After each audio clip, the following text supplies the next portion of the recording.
Oke, selamat malam teman-teman. Jumpa lagi di Warung Puisi bersama saya Ahmad Fakih. Dan malam ini kita akan bincang-bincang tentang dunia kepenulisan. Oke, dan kita sudah hadir di tengah-tengah kita seorang narasumber yang keren banget, anak muda. Ini pasti suka nih, kaum Gen Z ya. Dia seorang anak muda, punya semangat yang luar biasa dalam dunia kepenulisan. Tapi menariknya di sini, di sela-sela waktunya dia adalah seorang penjual bakso. Nah ini menarik ini. Langsung kita panggil orangnya. Oke, Mas Divan.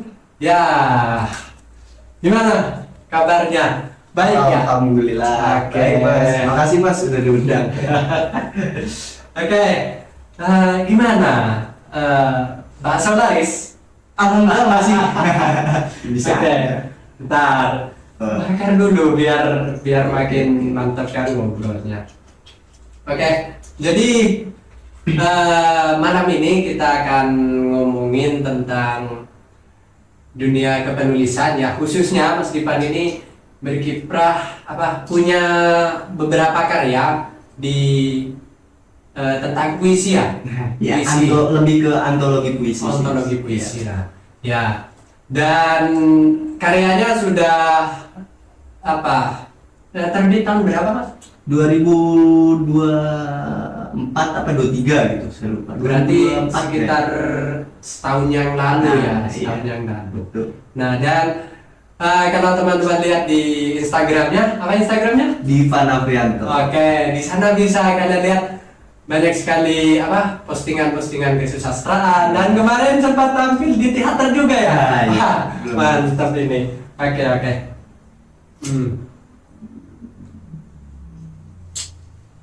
Oke, Mas Dipan. Iya, Nih ya, betul, Mas.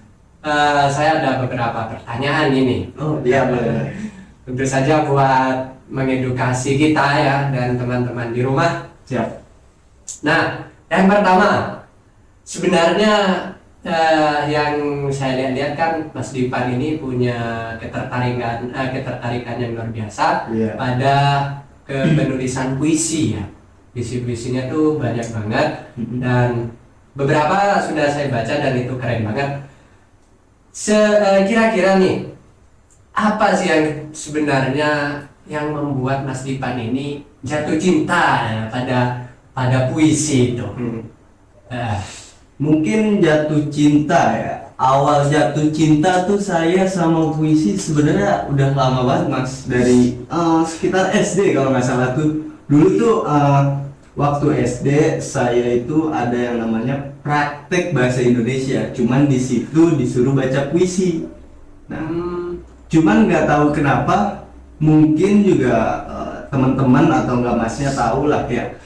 Familiar dengan paling tuh pas masih SD tuh ya, familiar dengan ibu lah atau gunung lah, Benar-benar. ya kan? Biasanya tuh kalau Nah. masih SD itu bikin puisinya ibu ya. Betul. Kau belahan. Gitu. Betul. Oke. Nah, Terus. ceritanya tuh kan baca puisi. Nah, saya bikin puisi tuh, cuman saya udah lupa itu apa judulnya dan juga mungkin udah lama banget ya Mas ya. Nah, saya itu termotivasi oleh guru saya pas saya praktek, dibilang bagus, katanya terusin bakatnya gitu, sampai lambat laun tuh SMP tuh saya udah mulai jatuh cinta dan menyelami lah bahasanya untuk ke dunia puisi gitu atau penulisan. Berarti baru kemudian punya ketertarikan yang lebih pada puisi itu betul. ketika sudah masuk ke sekolah menengah ya? Betul banget Mas. Oke. Terus Awalnya itu sebenarnya tuh puisi menurut saya itu pelampiasan gitu loh Mas. pelampiasan apa tuh? Kayak Masnya mungkin memiliki hasrat gitu, tapi hasratnya itu timbul dan dituangkan ke lembar kertas melalui tinta gitu loh. Berarti yang namanya pelampiasan itu kan emosional kita kan beda-beda. Betul. Ya kan? Bisa saja dalam keadaan marah atau apa misalnya atau jatuh cinta ya, mungkin tuh. dan jatuh cintanya nggak terbalas. Nah, Tapi saya udah sold out. ya, ya, masih ngerti Mas Dipan, bersabar ya. Oke, oh berarti ketertarikannya itu udah dimulai sejak SD dan baru memiliki apa ya minat yang lebih ketika masuk ke sekolah menengah. Betul. Dan dalam hal ini puisi itu dijadikan sebagai media untuk ya mencurahkan lah Betul. kondisi keadaan emosional yang sedang dialami. Oke. Selanjutnya kalau melihat pada apa ya kondisi yang biasanya melahirkan atau membuat Mas Dipan ini menciptakan puisi, menulis puisi, kira-kira nih apa yang sebenarnya memicu lahirnya sebuah puisi? Apakah itu berkaitan dengan perasaan, kejadian, atau imajinasi tertentu misalnya?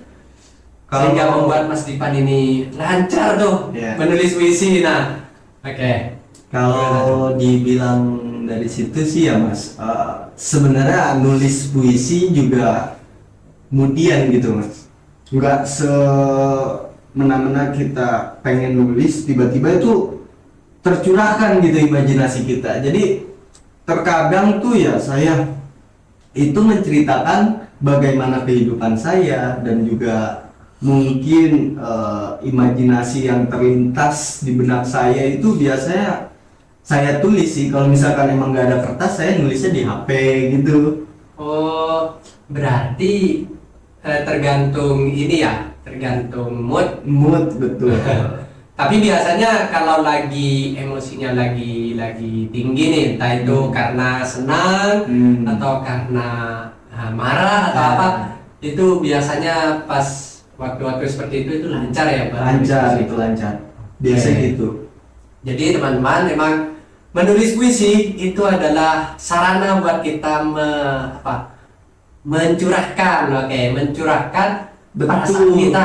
Apalagi tuh sekarang aksesnya gampang Mas. Kayak platform-platform digital tuh sekarang banyak tools media yang buat kita mengupgrade tulisan kita tuh banyak. Kayak misalkan anak muda yang mungkin dalam artian bingung gitu ya Mas ya, punya tulisan tapi bingung harus diterbitkan di buku mana dan harus dicetak tuh pasti mengeluarkan biaya ya. Sekarang banyak tuh platform gratis kayak misalkan di Vizo atau enggak Wattpad gitu Mas. Oke. Berarti jadi menulis puisi ini bisa juga menjadi ya tadi sarana mencurahkan. Jadi daripada kalian kalau lagi putus cinta nih, daripada bunuh diri ya atau tendang pintu, mending nulis puisi ya kan? Betul. Benar. Terus kalau melihat dari apa namanya ya rutinitas, kira-kira ada nggak kiat khusus atau rutinitas khusus nih sebelum menulis? Soalnya kan kadang kalau kita mau nulis nih bingung tuh mau nulis apa. Nah, atau kadang kalau kita mau nulis tuh sering distract sama hal lainnya. Nah, kira-kira ada nggak rutinitas khusus, cara-cara khusus nih yang perlu mesti kita siapin sebelum menulis? Intinya sih percaya diri dulu pada diri sendiri ya Mas ya. Kalau misalkan belum percaya diri mending nggak usah nulis gitu. Cuman kalau mereka udah percaya diri pengen nulis, terlebih kayak misalkan kadang tuh saya kalau misalkan timbul sebuah imajinasi paling banyak tuh di kamar mandi Mas. Ini gimana tuh? Ritual khusus saya tuh biasanya di kamar mandi tuh nggak tahu kenapa tiba-tiba lewat aja tuh saya tangkap kan. Saya masukin ke imajinasi saya, udah selesai dari kamar mandi saya tulis gitu biasanya. Berarti ini aneh ini. Sebenarnya nggak aneh juga sih. Maksudnya emang kadang kalau di kamar mandi tuh kita suka apalagi lagi ini ya, lagi BAB itu suka mikir tuh, pikirannya mana-mana. Nah, mungkin jadi dari situ kemudian Iya. Mas Ivan suka melahirkan puisi-puisi gitu. Betul. Dan juga kadang tuh kalau misalkan lagi malam hari gitu ya, saya gabut, saya ngopi, bosen gitu ya main HP gitu. Ya kadang gitu, saya berimajinasi sambil nikmatin pahitnya kopi, terus juga sambil menikmati rokok sebatang gitu. Berarti emang kalau begitu menulis puisi itu membutuhkan suasana yang khusus sebenarnya ya. Betul. Jadi nggak bisa kita lakuin pas otak kita nih lagi mendidih Betul. atau lagi banyak pikiran. Maksudnya banyak kesibukan ya. Betul. Lagi banyak kesibukan. Oke.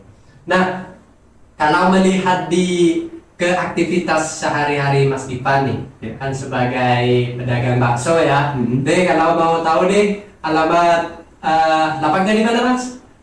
Kampung Serap istilahnya, di Kota Depok atau di Sukma Jaya, samping SMP SMK Tirta Jaya. Nah, dicatat ya teman-teman ya. Oke. Nah, Mas Dipan ini sebagai pedagang bakso, mahasiswa juga ya? Iya. Oke, mahasiswa jurusan apa? Sastra Indonesia. Wah, linear banget ini. Mahasiswa jurusan sastra Indonesia dan penulis juga. Nih, kira-kira nih gimana nih manajemen waktunya? Nah ini kan mahasiswa juga, penjual bakso, nulis juga. Nah itu gimana itu? Kalau saya sih dibilang seperti itu, kalau dijalani ya sebenarnya berat gitu ya Mas, apalagi karena kita kan udah dunianya dunia dagang gitu loh. Iya kan? Makanya saya ngambil di Universitas Pamulang, ngambil jurusan sastra dan juga kelas karyawan. Itu salah satunya menurut saya untuk mengakses atau mengeksplorasi diri saya ke dunia perkuliahan tuh jadi mudah gitu loh Mas. Dan juga untuk memanage waktu itu yang pertama kita fokus, jangan sesekali kita udah nyaman di zona nyaman kita, misalkan toh Mas ya misalkan kerja nyaman di dunia Mas gitu ya, Iya. pasti kan otomatis kayak males gue mentingin duit aja lah timbang gue belajar istilahnya, ya kan? Gitu. Toh juga sekarang tuh apa-apa perlu duit gitu. Sebenarnya pemikiran itu salah Mas, karena kan gini, di era sekarang apalagi ya, kita itu diwajibkan untuk yang namanya, jangankan sekarang ya, dari zaman dulu pun kalau disuruh yang namanya mencari ilmu itu sampai ke negeri Cina gitu ya kan Mas? Makanya jangan malu lah gitu, misalkan emang Mas udah nyaman di zona Mas harus bisa survive gitu Mas, apalagi kan Mas juga masih muda gitu Ya. Berarti kira-kira nih biasanya nih Mas Dipan di antara kesibukannya jualan bakso, nih kapan biasanya nih waktu paling efektif buat menulis puisi? Biasanya sih Mas kalau misalkan balik dagang tuh ya dari pangkalan, jam 9 mungkin ya, 9 malam tuh saya kan mandi, terus nggak mungkin langsung tidur dong. Oh, iya. Pasti yang Masnya juga paham, bakar rokok dulu, kopi dulu kan. Kopi dulu ya. Di situ Mas kadang tuh. Dan juga kadang di saat saya pulang dagang, saya kebelet BAB, muncullah imajinasi di kamar mandi itu ya kan. Makannya dari situ saya catat lah gitu lah Mas, jadi sebuah tulisan gitu. Terlebih kalau misalkan emang lagi libur dagang gitu ya, untuk kuliah gitu pasti saya libur tuh hari Sabtu mungkin tuh, itu kan saya sengaja libur karena untuk kuliah gitu. Oh berarti ini kuliahnya seminggu sekali? Iya betul, sisanya e-learning Mas. di mana kampus? Universitas Pamulang Mas. Oke, Universitas Pamulang ya. Jadi teman-teman yang sambil kerja nih mau cari kampus yang fleksibel waktunya nih, dan juga pastinya murah. Nah itu terjangkau, terjangkau. ekonomis, terus fleksibel waktunya, bisa masuk ke Universitas Universitas Pamulang. Pamulang. Di sana lengkap ya, Betul. jurusannya termasuk sastra Indonesia. Ini juga tersedia di sana dan mahasiswanya tuh keren-keren. Iya. Nah, oke, termasuk Mas Dipan ini contohnya. Masih juga sama. Dan ini. Oke, terus eh biasanya nih Mm-mm. setiap penyair penulis puisi itu punya karakteristik tersendiri. Mm-mm. Di antara karya-karyanya Mm-mm. itu punya kecenderungan tersendiri Iya, misalnya. betul. Nah, kira-kira nih dari puisi-puisinya Mas Dipan, apa sih tema yang sering diangkat Nah, gitu?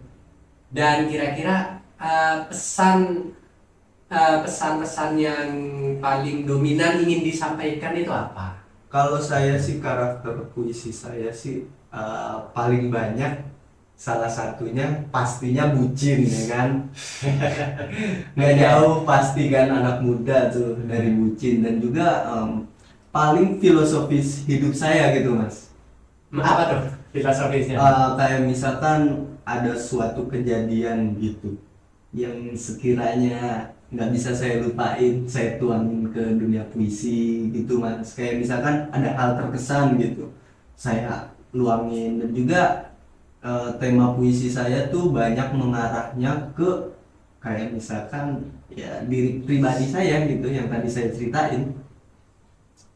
Berarti eh, tema-tema puisinya itu karena emang banyak terinspirasi dari kehidupan sendiri ya, kehidupan pribadi, maka ya biasanya tentang luapan perasaan aja ya. Nah, Oke, itu. itu tema-temanya. Hmm. Oke. Jadi kemudian nih Mm-mm.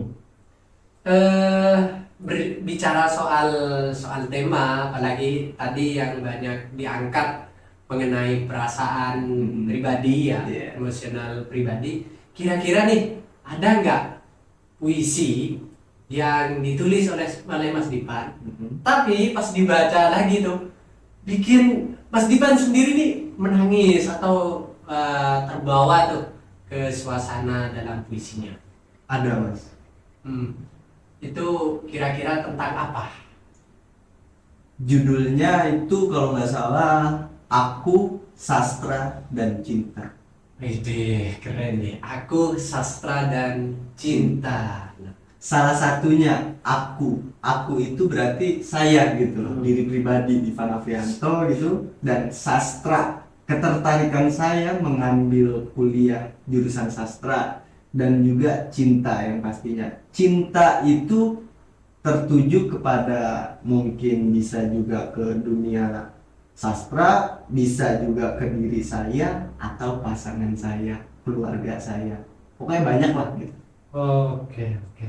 Berarti yang kurang lebih lah di antara puisi-puisi yang sudah diciptakan, Betul. puisi itu tuh yang paling ini ya, Iya. paling ngena lah ya. Soalnya di situ saya menceritakan kayak perjuangan saya gitu, seorang mahasiswa jurusan sastra mencari tahtanya lah gitu lah, ya gitu. Oke, oke, oke. Jadi eh dari situ berarti puisi itu bercerita tentang ya perjuangan Nah betul. di tengah apalagi tadi ya sebagai mahasiswa, kemudian kesibukannya sebagai wirausaha ya, wirausaha. Nah, ditulis tuh, dituangkan dalam puisi itu. Betul. Oke. Nah, selanjutnya nih, Mm-mm. kalau puisi itu kan ini ya, bahasanya tuh kadang aneh. Iya. Iya, aneh. Sulit untuk dicerna gitu lah. Iya, benar. Jadi sebenarnya biasanya tuh puisi tuh ini ya, ini kadang kalau baca puisi ini apaan sih kan gitu. Nah, kira-kira nih kalau ada pembaca baca puisinya Mas Dipan, terus mereka tuh keliru tuh atau salah mengartikan puisinya, tidak seperti apa yang dibayangkan atau diimajinasikan oleh Mas Dipan. Ini gimana nih kalau ada kayak gitu tuh? Kalau tanggapan saya sih ya mas, siapapun dan dimanapun dia bacanya gitu, semua bebas berekspresi gitu. Oke. Walaupun dari saya mungkin puisinya temanya A dan dia menyimpulkannya B gitu, itu nggak masalah mas. Karena puisi saya tuh ya bebas-bebas aja. Yang penting disalahgunakan itu puisi gitu, kayak plok ketiplok main comot terus Oke. gitu. Nah lebih ke bebas aja gitu, mau siapapun dimanapun mereka baca gitu, semua bebas berekspresi gitu. Saya nggak ada masalah buat itu. Oke, berarti memang apa ya? Ya pembaca menafsirkan puisi itu ya bebas. Bebas. Karena kan eh, apa ya? Mengkritik sebuah puisi Betul. itu memang biasanya juga dipengaruhi oleh kondisi pembacanya, Nah, betul. lingkungan pembaca Betul. gitu. Jadi Malah saya seneng kok karya saya dibaca sama orang-orang walaupun tafsiran mereka mungkin beda gitu. Iya. Saya bebas aja gitu, yang penting makasih udah dibaca. jadi emang apresiasinya tuh bebas ya, Iya. bebas. Oke. Selanjutnya nih, eh apa? Mungkin ini melihat pada keadaan di zaman sekarang ya. Betul. Tadi sudah disinggung tentang eh, gimana cara kita untuk menulis puisi di era yang serba digital, ya kan? Itu banyak sekali platformnya, Betul. jadi aksesnya mudah sekali. Nah, tapi sekarang itu anak muda cenderung ini ya, nirliterasi. Iya. Itu amat disayangkan sekali ya. Jadi tingkat literasi kita itu rendah. Nah, kira-kira nih dari Mas Dipan, saran atau kiat buat kita dan penonton yang ada di rumah, gimana sih caranya, khususnya untuk anak muda ya, biar mereka ini punya kesemangatan dalam dunia literasi, khususnya dalam menulis puisi ya. Ini gimana caranya? Caranya itu ya Mas ya, mungkin satu, dibiasakan. Biasa. Kalau kita stuck di zona nyaman kita yang udah saya ceritain tadi gitu, mau sampai kapan gitu? Selagi emang kita masih ada keinginan, kemauan, jangan pernah yang namanya itu malu gitu. Untuk membaca, menulis tuh jangan pernah malu gitu. Apalagi lu punya bakat gitu istilahnya. Oke. Yang penting berani memulai aja. Dan satu, walaupun lu berani memulai, lu harus pede sama tulisan lu juga harus pede buat ngebaca gitu. Lu harus membiasakan diri lu untuk membaca gitu, minimal kalau misalkan lu bangun tidur, lu ya kalau misalkan emang males baca buku, kan sekarang banyak tuh di HP, gunain aja e-booknya gitu. Jangan cuman hanya scroll TikTok tapi males baca deskripsinya atau lain sebagainya, itu sayang banget menurut saya. Berarti memang ini butuh kesadaran ya teman-teman Betul. ya, butuh kesadaran. Jadi waktu-waktu senggang kita nih, daripada digunakan untuk scroll media sosial yang isinya informasi yang instan itu, kayak daripada seperti itu, mending kita nulis dan kita harus percaya diri dulu. Betul. Pada tulisan kita. Jadi, Yang paling penting itu Mas, dibiasakan. jadi nulis aja dulu. Nah, itu. Akhirnya dan nanti itu akan menjadi habits ya. Iya betul. Kebiasaan bagi kita. Dulu aja nih saya sedikit cerita ya Mas, nambahin. Gimana? Dulu tuh saya pernah dipandang sebelah mata mungkin ya sama teman-teman saya di SMP karena ketertarikan saya kepada puisi gitu ya Mas. Ya mungkin karena dulu dikiranya kalau puisi itu kan kesannya ini ya lemah, jumlah ini. Betul, lebih ke lebay Feminis ya, lebay ya kan. kayak Nah, apaan sih bahasanya, lebay banget. ya itu. Kayak apa sih lebay, apa sih lebay. Ya istilahnya sekarang tuh saya nanemin ke prinsip saya pribadi gitu. Dari dulu itu sampai ada teman saya, sahabat saya itu tahu perjuangan saya tuh. Saya bilang ke teman saya itu, nanti lihat aja gue balesnya itu tanda kutip nih ya, Ya. melalui karya gitu. Oke. Berarti emang dari di awal, di apa namanya, step-step awalnya ini Mas Dipan memang ya dapat juga itu tantangan yang diremehkan. Betul. Ya karena memang puisi itu emang kan apalagi buat anak cowok ya, kesannya emang kurang maco gitu, Lebay gitu. kesannya lebay. Nah, Betul. nah sebenarnya nggak gitu ya.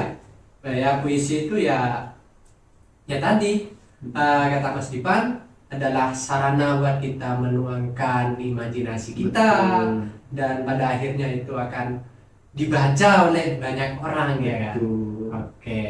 Oke, mungkin itu aja ya dulu buat malam ini. Nanti kita bisa lanjut lagi di obrolan-obrolan berikutnya. Betul. Tentu saja kita akan hadirkan narasumber yang keren-keren banget di sini. Dan terima kasih ya Mas Dipan. Siap. Makasih Mas Paki. Oke. Dan jangan lupa buat teman-teman like, comment, and subscribe, dan jangan lupa untuk di-share ya. Oke, sebagai edukasi buat kita semua. Dan mungkin itu saja. Oke, tutup ya. Assalamualaikum. Assalamualaikum warahmatullahi wabarakatuh. Oke.